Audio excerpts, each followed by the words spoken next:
Hello everyone, welcome to clarity ladder YouTube channel. ఈ వీడియోలో మనం డిటర్మినెంట్ను క్యాషియోలో ఎలా ఫైండ్ అవుట్ చేయాలో ఈ వీడియోలో మనం తెలుసుకుందాం. సో ఇక్కడ మనం డిటర్మినెంట్ను ఎలా డినోట్ చేస్తాము అంటే ఇంకా det A or modulus A. So ఇక్కడ ఫర్ ఎగ్జాంపుల్ మనము ఒక మ్యాట్రిక్స్ అనేది తీసుకున్నాము. సో ఏ అనే మ్యాట్రిక్స్ అనేది ఒక ఎగ్జాంపుల్ తీసుకున్నాము. సో దాన్ని మనము డిటర్మినెంట్ ఏగా కానీ మోడ్లెస్ ఏగా కానీ ఎలా మనం ఫైండ్ అవుట్ చేస్తాము అంటే కనుక క్యాషియోలో ఈ వీడియోలో మనం తెలుసుకుందాం. సో ఫస్ట్ వచ్చేసి మనము క్యాషియో అనేది ఆన్ చేసుకోవాలి. సో ఇక్కడ వచ్చేసి మనకు ఆన్ చేసినాక ఇన్స్ట్రక్షన్స్ వచ్చేసి ఫస్ట్ మనము మోడ్లోకి వెళ్ళాలి. సో ఇక్కడ వచ్చేసి మనకు క్యాషియోలో మోడ్. సో ఈ మోడ్ అనేది ఫస్ట్ అనేది మనము క్లిక్ చేయాలి. తర్వాత వచ్చేసి నెక్స్ట్ 6. సో ఇక్కడ వచ్చేసి మనకు 6లో ఏముందంటే కనుక మ్యాట్రిక్స్ అని ఉంది. సో ఈ 6 అనేది మనము క్లిక్ చేయాలి, మనకు మ్యాట్రిక్స్ అనేది కావాలి కాబట్టి. సో 6 అనేది క్లిక్ చేశాను. సో 6 క్లిక్ చేశాక నెక్స్ట్ స్టెప్ వచ్చేసి 1. సో 1 అనేది క్లిక్ చేయాలి. ఇక్కడ 1 అనేది క్లిక్ చేస్తున్నా. సో 1 అనేది మనకు మ్యాట్ ఏ ఉంది. సో 1 అనేది క్లిక్ చేస్తున్నా మ్యాట్ ఏ అనేది. సో క్లిక్ చేశాక నెక్స్ట్ స్టెప్ వచ్చేసి మళ్ళీ 1 అనేది క్లిక్ చేయాలి. సో 1లో ఏముందంటే ఇంకా మళ్ళీ మనకు 3/3 మ్యాట్రిక్స్ కాబట్టి 3/3 అనేది ఉంది కాబట్టి మనము 1 అనేది క్లిక్ చేయాలి. సో 1 అనేది క్లిక్ చేస్తున్నా. సో ఇక్కడ వచ్చేసి మనకు మ్యాట్రిక్స్ అనేది మనము ఎంటర్ చేసుకోవాలి అనమాట. సో ఈ మ్యాట్రిక్స్ అనేది మనమే ఎంటర్ చేసుకోవాలి, మనకి ఏ మ్యాట్రిక్స్ కావాలో అది. సో ఫర్ ఎగ్జాంపుల్ ఇక్కడ వచ్చేసి మనం ఎగ్జాంపుల్ మ్యాట్రిక్స్ తీసుకున్నాం కదా, ఆ వాల్యూస్ అనేవి ఎంటర్ చేస్తున్నాను. సో 1 ఉంది కాబట్టి మీకు సో ఫస్ట్ 1 అనేది అయితే కనుక క్లిక్ చేస్తున్నా. తర్వాత ఎంటర్ అనేది ఈక్వల్ టు అనేది మీరు ప్రెస్ చేయాలి. సో ఈక్వల్ టు అనేది ప్రెస్ చేస్తే మీకు వాల్యూ 1 అనేది వచ్చేస్తుంది. సో నెక్స్ట్ వచ్చేసి మీకు -1. సో -1 వాల్యూను క్లిక్ చేయాలి. సో -1 అనేది క్లిక్ చేశాను. సో ఇక్కడ వచ్చేసి నెక్స్ట్ ఎంటర్ అనేది ప్రెస్ చేయాలి. సో ఎంటర్, సేమ్ అలాగే రిమైనింగ్. నెక్స్ట్ 3 అనేది క్లిక్ చేశాను, ఎంటర్. సో 3 అనేది వచ్చేసింది. సో సేమ్ రిమైనింగ్ కూడా అలాగే. సో -1 ఉంది. సో -1 అనేది క్లిక్ చేస్తున్నా. నెక్స్ట్ వచ్చేసి 1 ఉంది. సో 1 క్లిక్ చేస్తున్నా. నెక్స్ట్ వచ్చేసి 2 ఉంది, 2 క్లిక్ చేస్తున్నా.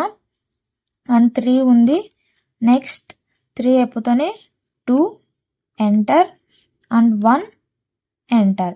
సో ఇవి ఎంటర్ వాల్యూస్ అనేవి మనము ఇక్కడ మ్యాట్రిక్స్ అనేవి ఎంటర్ చేసేసాము. సో నెక్స్ట్ స్టెప్ వచ్చేసి మనము ఇక్కడ మనకు వచ్చేసి ఏసీ అనేది బటన్ ఉంది కదండి. సో ఈ ఏసీ అనేది క్లిక్ చేయాలి. సో ఇలా ఏసీ అనేది క్లిక్ చేస్తూనే మనకి ఇక్కడ 0 అనేది వాల్యూ అనేది కనిపించాలి.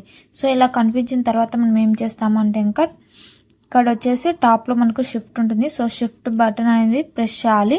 సో షిఫ్ట్ బటన్ ప్రెస్ చేసిన మనకు వాల్యూస్ అనేవి ఏం చేంజ్ కావు. సో నెక్స్ట్ వచ్చేసి మీరు వెంటనే 4. సో 4 అనేది క్లిక్ చేయాలి. సో 4 క్లిక్ చేసిన వెంటనే మీకు ఇక్కడ అన్ని వాల్యూస్ అనేవి కనిపిస్తున్నాయి. సో దీంతో మీకు కావాల్సింది ఏంటి, డెట్. సో డిటర్మినెంట్ అనేది ఫైండ్ అవుట్ చేయాలి కాబట్టి మీరు 7 అనేది ప్రెస్ చేయాలి. సో 7 అనేది ప్రెస్ చేస్తున్నా.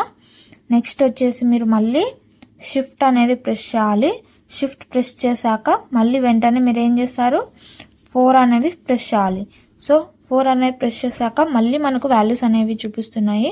సో ఇక్కడ మనకి ఏం కావాలి, ఎగ్జాంపుల్ మనం ఏ అనేది తీసుకున్నాం మ్యాట్రిక్స్. సో మనకి ఏం కావాలి, డెట్లో ఏ వాల్యూ అనేది కావాలి. సో ఏ వాల్యూ కావాలి అంటే కనుక ఇప్పుడు మనం మ్యాట్రిక్స్ ఏ అనేది తీసుకున్నాం. సో మ్యాట్రిక్స్ ఏ అనేది మనకి ఎక్కడ ఉంది, 3లో ఉంది. ఇక్కడ చూస్తే మీకు మ్యాట్రిక్స్ ఏ అనేది 3లో ఉంది. సో మీరు ఏం చేయాలి, 3 అనేది క్లిక్ చేయాలి. సో 3 అనేది క్లిక్ చేస్తున్నా. క్లిక్ చేశాక మీకు ఎంటర్. సో ఈక్వల్ టు అనేది ప్రెస్ చేయాలి. సో ఈక్వల్ టు అనేది ప్రెస్ చేస్తున్నా. సో ఇక్కడ మనకి ఏం కావాలి, మ్యాట్రిక్స్ ఏ అనేది ఎగ్జాంపుల్ తీసుకున్నాం, దాన్ని మనము డెట్లోకి కన్వర్ట్ చేస్తున్నాం. సో మనకు డెట్ ఆఫ్ మ్యాట్రిక్స్ ఏ తీసుకున్నాము. సో ఇప్పుడు ఈక్వల్ టు ప్రెస్ చేస్తే మనకు డెట్ వాల్యూ అనేది వచ్చేస్తుంది. సో ఈక్వల్ టు ప్రెస్ చేసా, -25 అనే వాల్యూ అనేది మనకు వచ్చింది. సో అప్పుడు డెట్ ఏ వాల్యూ వచ్చేసి మనకి ఎంత అవుతుంది కనుక -25 అవుతుంది. సో ఇక్కడ వచ్చేసి answer of det A is -25. So మనకు -25 అనేది ఇక్కడ క్యాల్సిలో మనకు ఆన్సర్ అనేది డైరెక్ట్గా వచ్చింది. సో ఇదని మీకు డిటర్మినెంట్ యొక్క ఈజీ స్టెప్స్. సో క్యాషియోలో ఎలా ఫైండ్ అవుట్ చేయాలంటే ఇంకా ఈ విధంగా ఫైండ్ అవుట్ చేయాలి మీరు. సో మీకు కనుక ఇది ఆన్సర్ కరెక్టా కాదా అని తెలుసుకోవాలి అంటే మీరు ఏ విధంగా అయితే మ్యాథ్స్లో మీరు స్టెప్ బై స్టెప్ చేస్తారో థియరీ ప్రకారం, సో అలాగే స్టెప్ బై స్టెప్ చేసి మీరు సో ఆన్సర్ అనేది ఫైండ్ అవుట్ చేసి అది కంపేర్ చేయండి. సో సేమ్ వాల్యూ వచ్చిందా లేదా అనేది నాకు కామెంట్ సెక్షన్లో మీరైతే పెట్టండి. సో ఈ వీడియో కనుక మీకు నచ్చినట్టయితే కనుక లైక్ చేయండి, షేర్ చేయండి అండ్ సబ్స్క్రైబ్ చేయండి. Thank you for watching.